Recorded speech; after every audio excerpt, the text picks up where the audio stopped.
Ipinatawag ng Department of Foreign Affairs si Deputy Chief of Mission Zhu Ziyong ng Embahada ng China kaugnay sa panibagong isyu ng umano'y pambubuli ng mga barko ng China sa Philippine Coast Guard at BFAR. Mariing kinundina ng Pilipinas ang mga agresibong aksyon ng mga barko ng Chinese Coast Guard at Chinese Maritime Militia. Kabilang sa mga hindi makatarungang panghaharas ay ang pagbangga, mapanganib na pagmaniobra at paggamit ng water cannon na resulta ng pagkasira ng ilang parte ng mga sasakyang pandagat ng PCG at BFAR.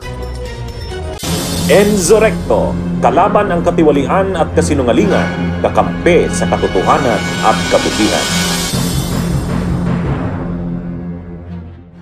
Rinotesa ng ating Department of Foreign Affairs sa isang opisyal ng Chinese Embassy ang panibagong pambomba ng tubig ng China sa ating mga barko sa Baho de Masinloc. Muli namang giniit ng China na sa kanila ang naturang teritoryo at tayo raw ang nangihimasok. Ipinatawag ng Department of Foreign Affairs si Chinese Embassy of Manila Deputy Chief of Mission Zhu Ziyong. Kasunod yan ng muling panghaharas ng China Coast Guard at Chinese Maritime Militia vessel sa ating mga barko sa Baho de Masinloc noong April 30. Ayon sa DFA, pinrotesta nila sa Chinese official ang mga agresibong aksyon ng China. Kabilang ang pagbangga, pagkukumpulan, pagbuntot, pagharang, mga delikadong pagmaniobra at ang paggamit ng water cannon ng mga barko ng China laban sa mga barko ng Philippine Coast Guard at Bureau of Fisheries and Aquatic Resources o BFAR. Giit pa ng DFA, pinaaalis na rin nila sa lalong madaling panahon ang mga barko ng China sa Baho de Masinloc. Wala pang direktang tugon ang China sa pagpapatawag ng DFA sa isa nilang opisyal. Pero sa isang pahayag, muling iginiit ng Chinese Embassy na teritoryo nila ang Baho de Masinloc. Pumasok daw ang ating mga barko sa teritoryo nang walang permiso mula sa China. Ginawa lang daw nila ang nararapat. Dapat na raw agad itigil ang Pilipinas ang panghahamon at panghihimasok. Tila minaliit din ng China ang pagkondena ng halos 200 bansa sa insidente. Martes nang bombahin ng China Coast Guard ang mga barko ng PCG at BFAR na patungong Baho de Masinloc para mamahagi ng libreng diesel sa mga Pilipinong mangingisda roon.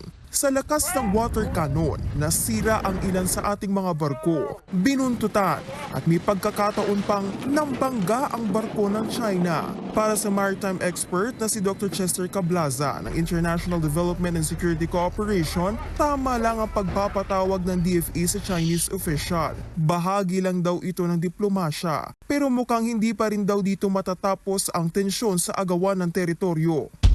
China will continuously do its brazen tactics, especially now that they know that the Philippines is getting stronger, not only militarily because of the collective deterrent support coming from the international community, but at the same time, they know that we are upholding the rules-based norms, that is the international law, which for them, they don't want to accept it. Right now, we are finding a better solution than expect the worst until such a time that one party will stoop down. One party will admit that their action is no longer effective.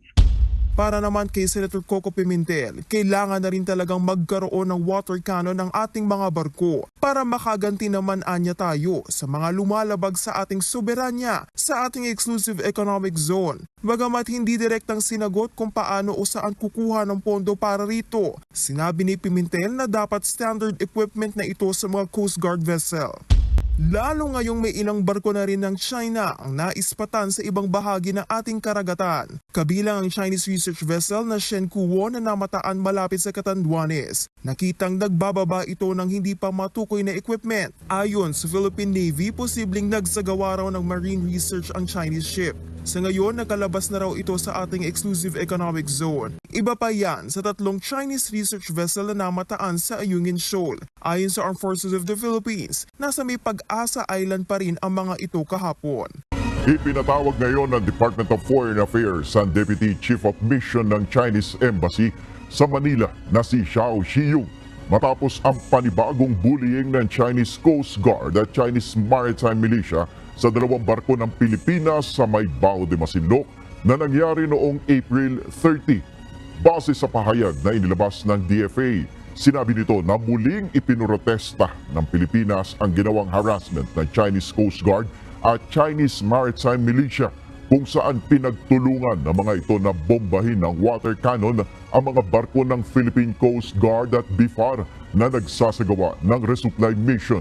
Muling iginiit ng DFA na dapat nang lisanin ng mga barko ng China ang Bao de Masinloc at iba pang mga lugar sa West Philippines. Pinatawag ng Department of Foreign Affairs si Deputy Chief of Missions Zhou Ziyong ng Embahada ng China kaugnay sa panibagong isyu ng umunoy pambubuli ng mga barko ng China sa Philippine Coast Guard at BFAR. Maring kinundina ng Pilipinas ang mga agresibong aksyon ng mga barko ng Chinese Coast Guard at Chinese Maritime Militia.